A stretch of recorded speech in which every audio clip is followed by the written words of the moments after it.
Pregunta correspondiente al tema de electromagnetismo 2, específicamente el tema de ley de Faraday. Bueno, el dato del ejercicio nos dice acá que una bobina rectangular de 50 espiras gira con variación máxima de su área en el tiempo 1,2 metros cuadrados por segundo, al atravesar una región donde el campo magnético es de 0,5 teslas, orientado a lo largo del eje X, como se muestra en la figura. La resistencia de la bobina es de 10 ohm. Determine la intensidad de corriente eléctrica inducida máxima en la bobina en estas condiciones. Lo que corresponde es aplicar la fórmula de la ley de Faraday, donde nos dice pues que la fuente inducida, ¿no?, va a ser igual a la variación de flujo magnético entre el intervalo de tiempo. Esto puede ser valor absoluto. Algunas fórmulas en algunos casos se puede trabajar sin valor absoluto, colocándole el signo menos delante. Bueno, en este caso vamos a trabajarlo en valor absoluto y hay que recordar pues que el flujo magnético viene pues con la siguiente expresión, que es el área multiplicado por el campo por el coseno del ángulo. Recuerde que para el flujo magnético debíamos tener pues una espira, puede ser una espira circular, una espira rectangular. Tenemos un campo magnético que atraviesa la espira y de la espira salía pues un vector perpendicular al área. El ángulo entre estos dos vectores es el ángulo θ que debe estar presente y es el ángulo que va acá en la fórmula. Eso corresponde al tema de flujo magnético.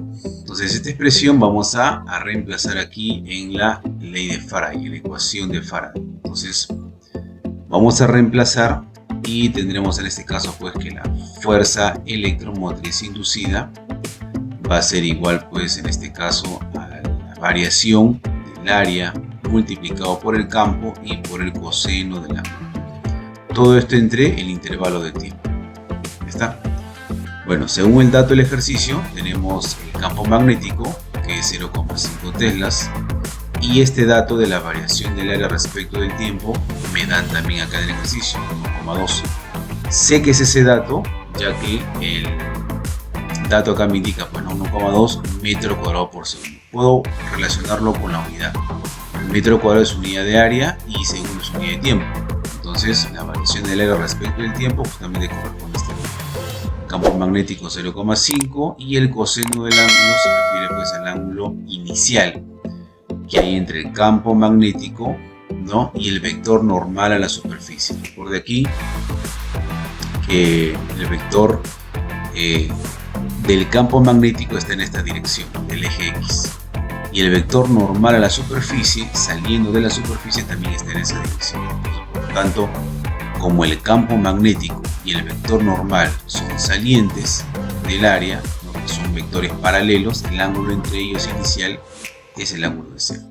Entonces, si reemplazamos en la fórmula, decimos que la FEN inducida corresponde a la variación del área, ¿no?, respecto del tiempo multiplicado por el campo y multiplicado por el coseno del ángulo. Reemplazamos los valores y tenemos pues que este dato de la variación del área respecto del tiempo corresponde a 1,2.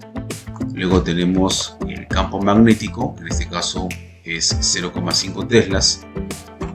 Reemplazamos ahí por 0,5 teslas y luego tenemos el coseno de cero, que en este caso pues sería 1.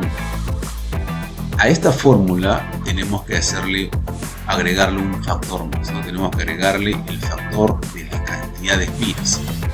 Esta fórmula corresponde a la ley de Faraday para una espira, ¿no?, la fuerza electromotriz inducida en una espira. Pero si se trata pues de varias espiras, entonces se le agrega la cantidad de espiras al inicio. Entonces vamos a modificar aquí esta expresión, borramos un poquito y ahora le agregamos el número de espiras al inicio.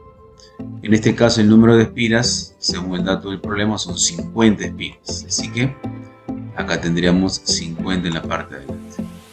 Hacemos el producto y todo esto pues correspondería a 30 voltios. Este sería la fuerza electromotriz inducida. Pero eso no es el dato lo que pide el problema. El problema pide la corriente eléctrica inducida en espira. Entonces, en la espira rectangular, en el conjunto de espiras rectangulares, cuando varía el campo, ¿no?, al variar el campo, varía el flujo y esa variación de flujo produce pues una fuerza electromotriz inducida, que equivale pues a un voltaje inducido. Entonces en las espiras, en el conjunto de espiras aparece pues un voltaje inducido. Ese voltaje inducido equivale pues a la fuerza electromotriz inducida y se puede reemplazar utilizando la ley de Ohm. Acá iría entonces corriente eléctrica inducida por la resistencia.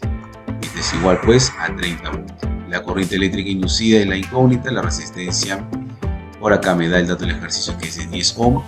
Reemplazamos y estaríamos calculando la corriente eléctrica inducida, que sería pues de 3 amperes. El inducido corresponde entonces